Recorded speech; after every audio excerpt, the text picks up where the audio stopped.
Charlottesville, VA.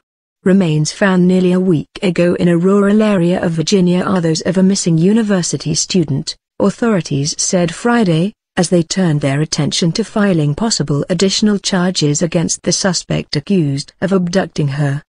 University of Virginia sophomore Hannah Graham, 18, disappeared September 13 after a night out with friends. The remains were found October 18 about 12 miles from the Charlottesville campus, in a heavily wooded area of Albemarle County that is home to rolling hills and horse farms. The state medical examiner's office confirmed that the remains were Graham's, the Albermarle County Police Department said in a statement Friday. The man Graham was last seen with, 32-year-old Jesse Leroy Matthew Jr., has been charged with abduction with intent to defile Graham. Albemarle County Commonwealth's Attorney Denise Lunsford said in a statement that the focus of the investigation now is to determine what charges will be brought and the appropriate time to make those charges. Matthew's attorney, Jim Camblos, said in a voicemail greeting that he is not answering questions about the case.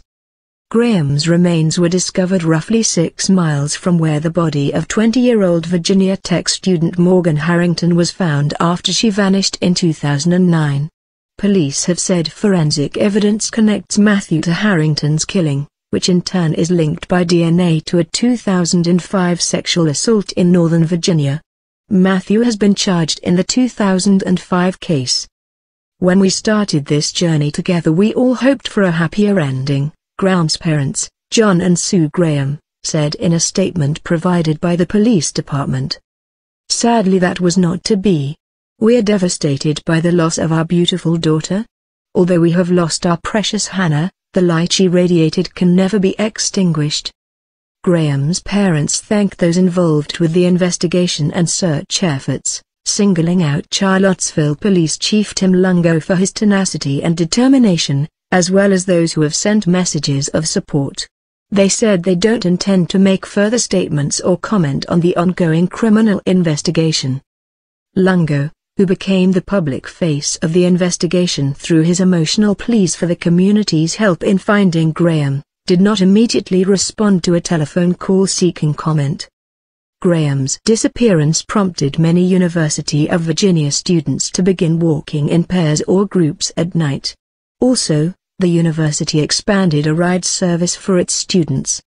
For Hannah's young life to end so tragically, and for her destiny of promise to be left unfulfilled, is an affront to the sanctity of life and to the natural order of human events, University President Teresa A. Sullivan said in a statement Friday evening. This is a sorrowful day in the life of the university, and our entire community is grieving with the Graham family. Before the start of a men's soccer game between Virginia and Wake Forest on Friday night, the announcer at Klockner Stadium asked everyone to observe a moment of silence to remember a young life cut short. Michael Elliott, the director of enterprise systems at U.Va.'s entire School of Commerce who helped run the replay video at the game, said workers flashed a picture of a vibrant Hannah on the screen. Elliott and his wife, Gigi Elliott, are parents of a student who just graduated from U.Va. in May. It's devastating, but at least there's some peace knowing we found her, Gigi Elliott said from her home in Crozet, Va., about 12 miles from Charlottesville. It's kind of a resolution for our community. I'm haunted by it. It's so close to home. It's just heartbreaking as a mother. Carly Sapir, a fourth-year environmental engineering student, lived only a half block away from Hannah's residence at U.Va. This conclusion wasn't the conclusion we were hoping for, she said. Of course we all had a hope that even after all this time that they would find her living. It's pretty devastating. Graham met friends at a restaurant for dinner September 12 before stopping by 2 off-campus parties.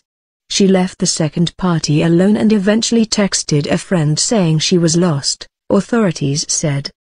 In surveillance video, she can be seen walking unsteadily and even running at times, past a pub and a service station and then onto a 7-block strip of bars, restaurants and shops. Matthew was an operating room technician at the university's hospital. He was also a former college football lineman and sometimes cab driver. Friends have said they were shocked the gentle giant, he's 6'2" and weighs 270 pounds, could be suspected of such violence. Matthew was co-captain of his high school football team and continued to play football in college, although he dropped out of 2 universities following accusations of sexual assault against him. He was never charged. Officials in both cases said the alleged victims declined to press charges. The victim in the 2005 rape in the Washington, D.C., suburbs is cooperating with authorities, Fairfax County Commonwealth's Attorney Ray Morrog has said.